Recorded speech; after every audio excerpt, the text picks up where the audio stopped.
Syarat yang kelima, jika Anda ingin mudah menghafal Al-Quran adalah syarat yang kelima itu memilih guru. Ya, memilih guru Al-Quran. Al-Quran adalah benda langit, ya, bukan benda dunia.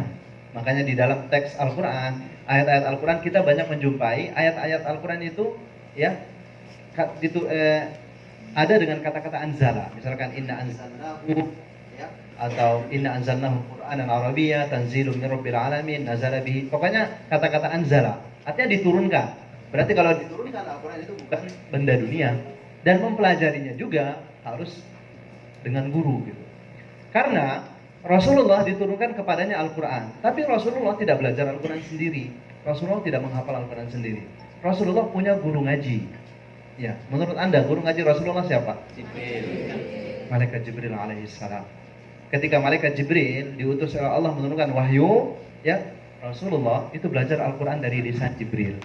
Ya, mungkin kita tahu kisah di Ghar Hira, ya. Waktu itu Rasulullah diajarkan oleh Jibril untuk mengucapkan seperti apa yang diucapkan oleh Jibril. Bahkan Rasulullah menghafalnya juga dari lisan Jibril. Dikabarkan di dalam riwayat, Malaikat Jibril alaihissalam datang setiap tahunnya untuk mendengarkan dan mengoreksi hafalan Al-Quran Rasulullah. Bahkan tahun terakhir Rasulullah wafat, Malaikat Jibril datang 2 kali untuk mendengarkan dan mengoreksi hafalan Al-Quran Rasulullah. Ya. Kalau kita menghafal Al-Quran tanpa guru, khawatirnya banyak yang salah. Ya, banyak terjadi kesalahan. Tapi kesalahan itu kita anggap biasa saja. Ya, sebanyak apapun koleksi kaset kita, YouTube kita, buku kita, kalau kita tidak belajar sama guru, khawatirnya banyak terjadi kesalahan. Dan kesalahan itu kita akan amalkan dan kita ajarkan. Ketika disuruh jadi imam, ya maju. Ya, ketika baca ayat, bacanya salah, ditegur marah. Padahal salah gitu. Ya, bisa ya? Nah, memilih guru Al-Quran itu jangan sampai memberatkan kita atau menyusahkan kita. Jadi harus ke Mesir dulu misalkan, harus ke Timur Tengah, harus Mekah, Madinah, nggak harus. Artinya, Anda boleh menjadikan orang-orang terdekat Anda sebagai partner dan sahabat Al-Quran. Misalnya, Anda menjadikan suami Anda atau Anda menjadikan istri Anda sebagai partner dan sahabat Al-Quran Anda. Ya, misalkan, ba'da subuh, ya itu setelah hafalan Al-Quran. Kan romantis ya. Pagi-pagi jangan berantem gitu. Oke, ini buat ibu-ibu saya ajarin kritis sedikit sama suaminya, bilang gini. Abi, Umi pengen setiap awal bulan itu bukan hanya terima gaji, tapi Umi pengen juga setiap awal bulan, ya, Umi nerima hafalan baru. Ya. Jadi suaminya semangat cari nafkah, cari rezeki. Setiap awal bulan suaminya pulang bawa nafkah dan pulang bawa hafalan baru. Jadi pokoknya setiap awal bulan hafalan suaminya nambah gitu. Nah, beberapa bulan kemudian, ya, awal bulan suaminya nggak pulang gitu. Dicari-cari, suami saya kemana ya? Kok nggak pulang-pulang? Ternyata setelah ditelusuri suaminya nggak pulang karena belum punya hafalan baru. Ya, kan positif ya gitu. Ya, ini bukan hanya berlaku untuk menghafal, itu derajatnya beda loh. Karena di akhirat, ya, derajat kita di surga itu insya Allah, ya, sebanyak bacaan Al-Quran atau hafalan Al-Quran yang kita hafal ketika di dunia. Jadi jangan bayangkan kalau misalkan bapaknya hafiz 30 juz, ibunya hafizah 10 juz atau 5 juz, itu derajatnya beda insya Allah. Ya, kan dikatakan di dalam hadis, Iqra wartaqi warattil, baca dan teruslah meningkat dan teruslah baca seperti Anda membacanya di dunia. Fa inna manzilataka, karena derajatmu di surga itu inda akhir ayatin aqrauha. Ya, sebanyak ayat yang kamu baca ketika di dunia ini. Ya. Karena antara satu derajat dengan derajat berikutnya itu jangan bayangkan antara lantai 1 dan lantai 2. Jangan bayangkan. Ternyata antara satu derajat dengan derajat berikutnya itu perjalanan 500 tahun. 500 tahun. Ya, kalau hanya antara lantai 1 dan lantai 2 kan enak, naik lift dah. Ya, bisa ya? Oke, itu syarat yang ke-5. Oke, sekarang kita masuk ke syarat yang terakhir, syarat yang ke-6. Saya janji ini syarat terakhir. Setelah itu Anda bikin syarat sendirilah. Oke, syarat yang ke-6 jika Anda ingin mudah menghafal Al-Quran dengan metode ini adalah memilih Al-Quran. Yang ke-6 adalah memilih Al-Quran.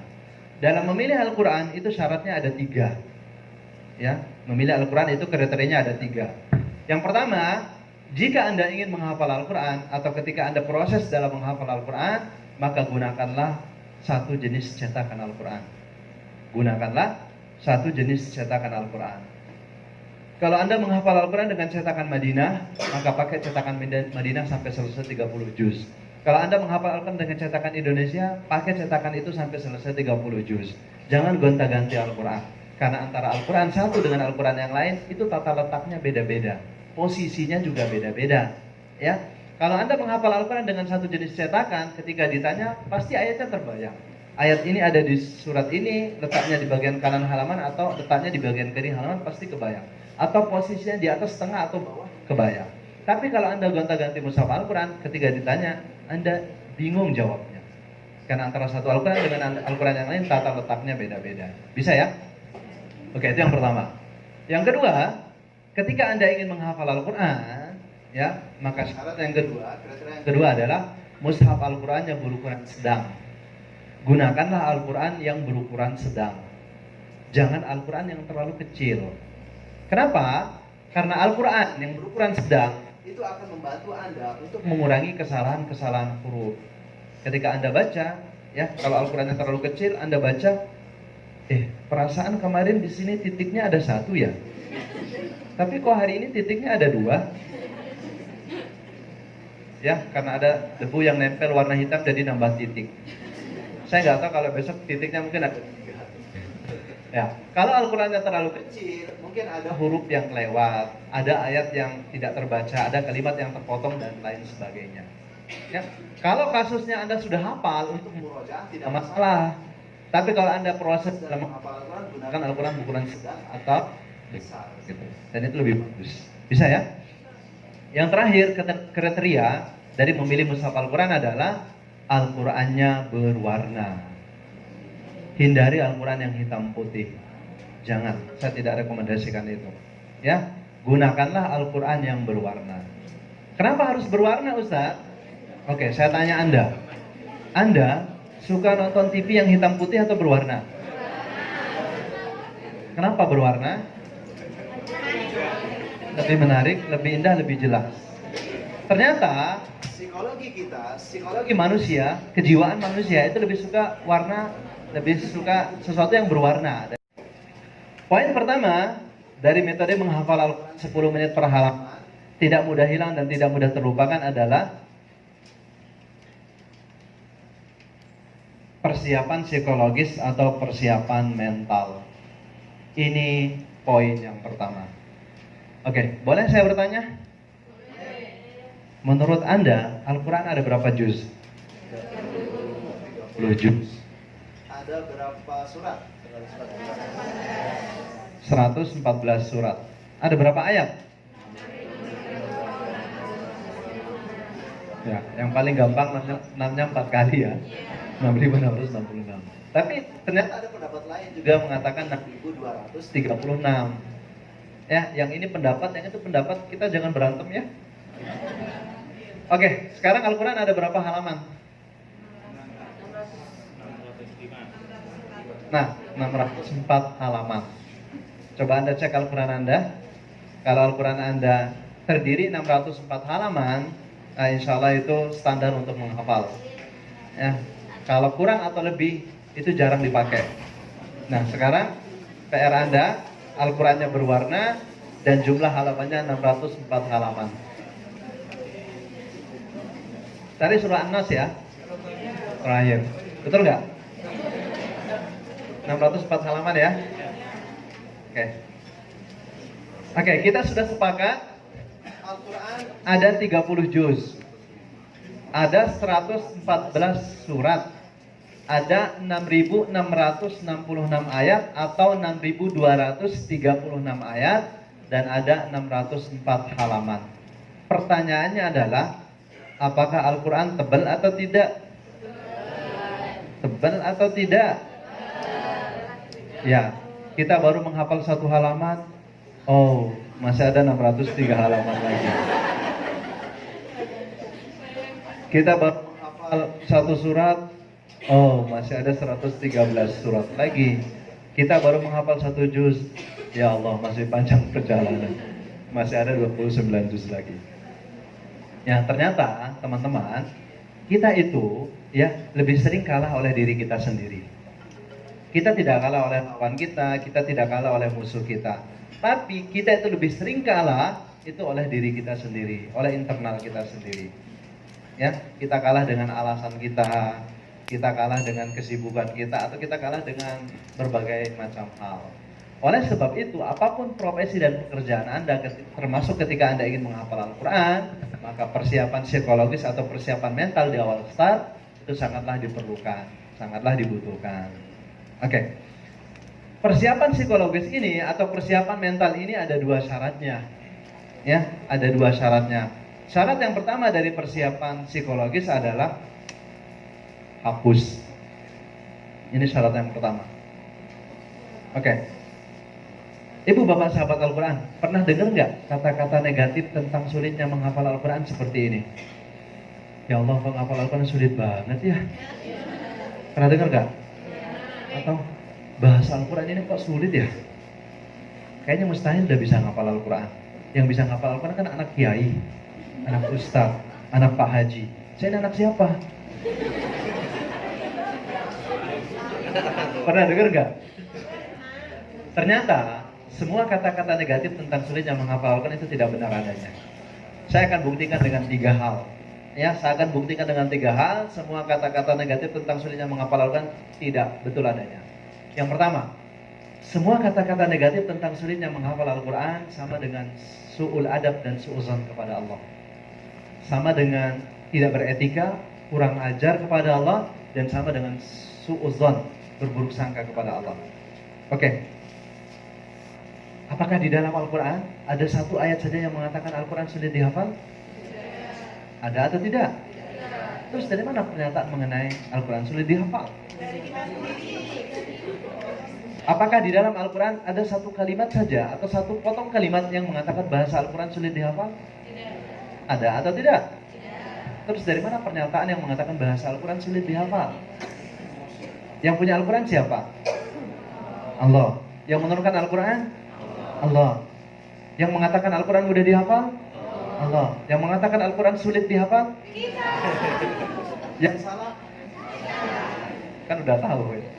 Oke, itu yang pertama. Mungkin karena kita sudah su'ul adab dan su'uzan kepada Allah, ini yang membuat kita berat dan sulit dalam menghafal Al-Quran.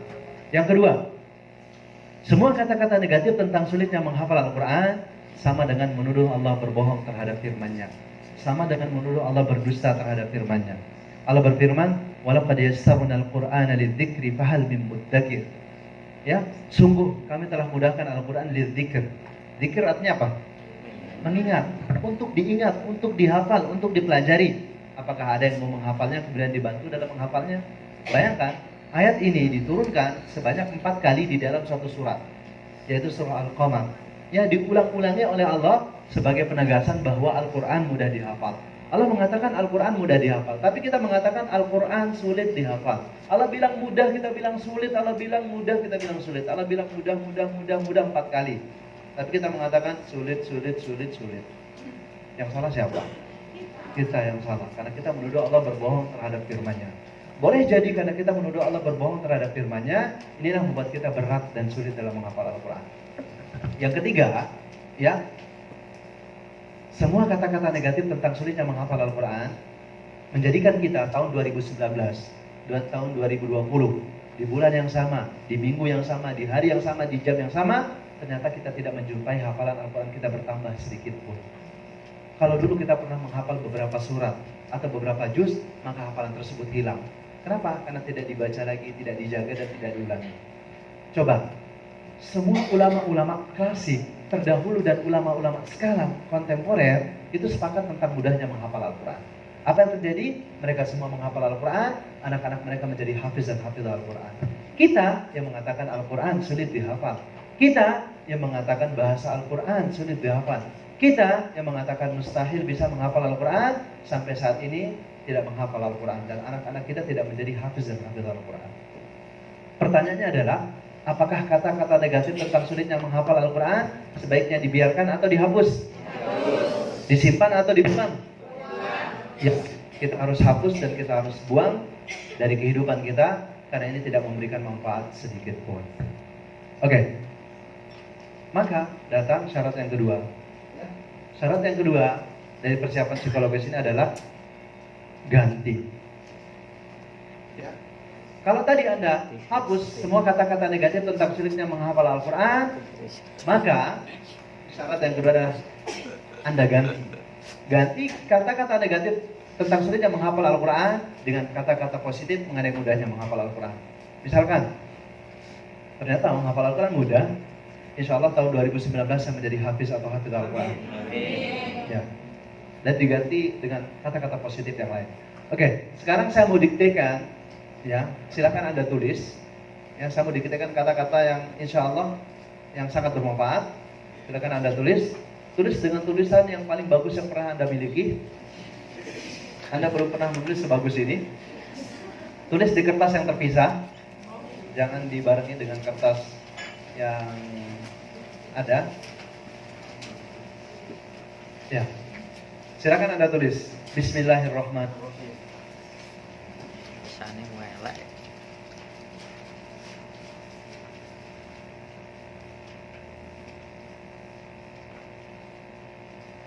Ya, Anda tulis Bismillahirrahmanirrahim. Kemudian tulis Ya Allah ya Rabbi. Ya Allah ya Rabbi.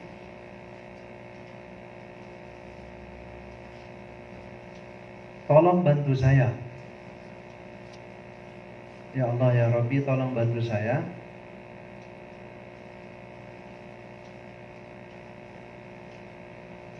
Untuk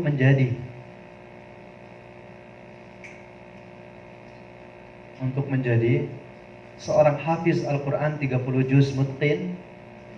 Seorang hafiz, kalau yang akhwat hafizah, seorang hafiz atau hafidz Al-Quran 30 juz mutqin.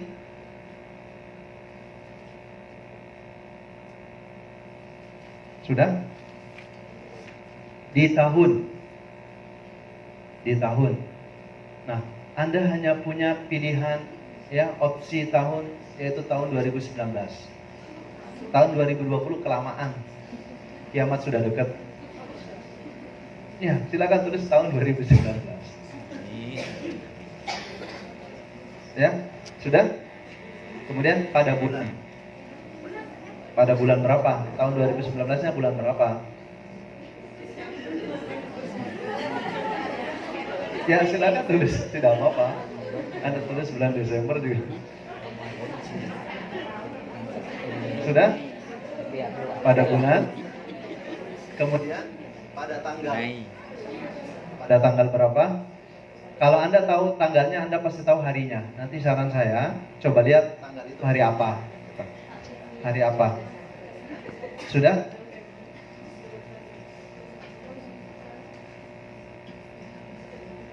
Tanggal berapa? Kemudian dan pada jam. Jam berapa?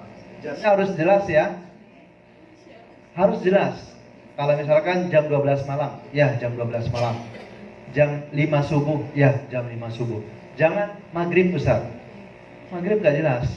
Kadang-kadang sebelum jam 6 atau mungkin kadang-kadang setelah jam 6. Jadi waktunya dia berpindah-pindah. Ya. Jadi harus jelas. Sudah? Dan katakan Allahumma amin ya rabbal alamin. Allahumma amin ya rabbal alamin.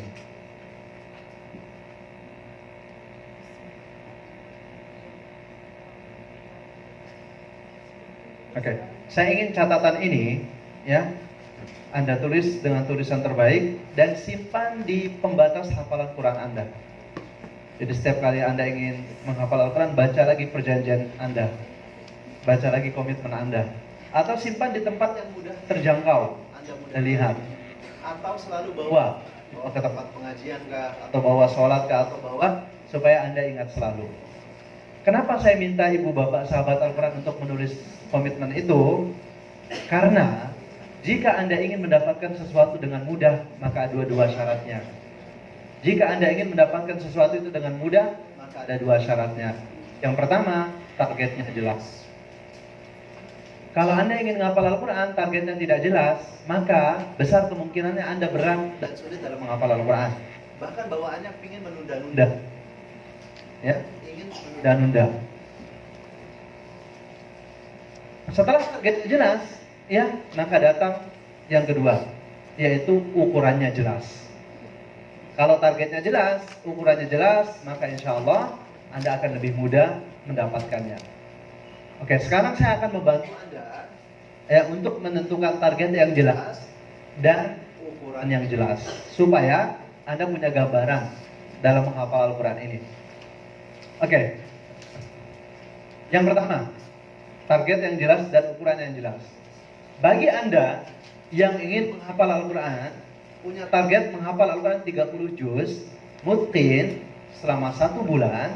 Ada yang mau 1 bulan? Coba angkat tangan. Oke, panitia tolong ditulis namanya ya. Awal bulan depan saya datang sini cek hafalannya. Oke. Bagi Anda yang punya target menghafal Al-Quran 30 juz mutqin dalam 1 bulan, maka ukurannya jangka pendek setiap hari harus menghafal 1 juz. Maka selama 30 hari atau 1 bulan Anda akan menyelesaikannya 30 juz. Oke, itu yang pertama. Yang kedua, kalau target Anda mau menghafal Al-Quran 30 juz selama 2 bulan atau 60 hari, maka ukurannya jangka pendek setiap hari Anda harus menghafal setengah juz. Maka selama 60 hari atau 2 bulan Anda akan selesai 30 juz. Yang ketiga, kalau target Anda menghafal Al-Quran 30 juz mutqin selama 3 bulan, maka ukurannya jangka pendek setiap hari Anda harus menghafal sepertiganya atau 3 lembar setengah. Kan 1 juz itu ada 10 lembar ya. Ya. Kalau Al-Quran itu semuanya rata-rata 10. Kalau yang tadi saya sebutkan. Ya. Maka ukurannya setiap hari Anda harus menghafal 3 lembar setengah. Maka selama 3 bulan Anda akan menyelesaikannya 30 juz. Oke, berikutnya, kalau target Anda mau menjadi seorang hafiz Al-Quran atau hafiz Al-Quran selama 4 bulan, maka ukurannya jangka pendek setiap hari Anda harus menghafal 1/4 atau 5 halaman, 2 lembar setengah setiap harinya, maka selama 4 bulan Anda akan menyelesaikan 30 juz. Tafa'alu bil khairi tajiduh. Optimislah selalu dengan kebaikan, maka Anda akan mendapatinya. Tafa'alu bil khairi tajiduh. Optimislah selalu dengan kebaikan, maka Anda akan mendapatinya. Rasulullah sallallahu alaihi wasallam mengajarkan kita untuk selalu optimis, dan Rasulullah tidak suka kepada orang-orang yang pesimis. Ya. Di dalam hadis qudsi Allah berfirman, "Ana 'inda dhanni 'abdi bi, falyadud bi ma syaa." Aku tergantung dari prasangka hambaku kepadaku, maka hendaklah ia berprasangka apa saja tentangku. Ya. Ini Allah kasih pilihan kepada kita. Kalau kita berprasangka baik tentang mudahnya menghafal Al-Quran, maka ya itu sesuai dengan prasangka kita, dan Allah akan mudahkan kita dalam menghafal Al-Quran. Tapi kalau kita berprasangka buruk atau suudzon tentang sulitnya menghafal Al-Quran, maka itu juga benar, dan kita akan benar-benar kesulitan dalam menghafal Al-Quran. Sekarang kita mau berprasangka baik tentang mudahnya menghafal Al-Quran, itu betul. Atau kita berprasangka buruk tentang sulitnya menghafal Al-Quran, itu juga betul. Sekarang pilihan ada di hadapan Anda. Ya. Pertanyaannya kemudian adalah, apakah persiapan psikologis Anda sudah mantap? Apakah persiapan psikologisnya sudah mantap? Alhamdulillah. Kalau mantap kita lanjut. Kalau tidak mantap silahkan. Pintu keluarnya ada di belakang Anda. Oke, sudah mantap ya? Oke. Ini sengaja agak lama supaya persiapan psikologisnya mantap. Kalau persiapan psikologisnya tidak mantap, metode psikologis apapun tidak ngaruh gitu ya. Nah, karena alhamdulillah ini sudah mantap, sudah kuat, maka kita akan lanjut ke poin berikutnya. Poin kedua dari metode menghafal Al-Quran ini adalah Allah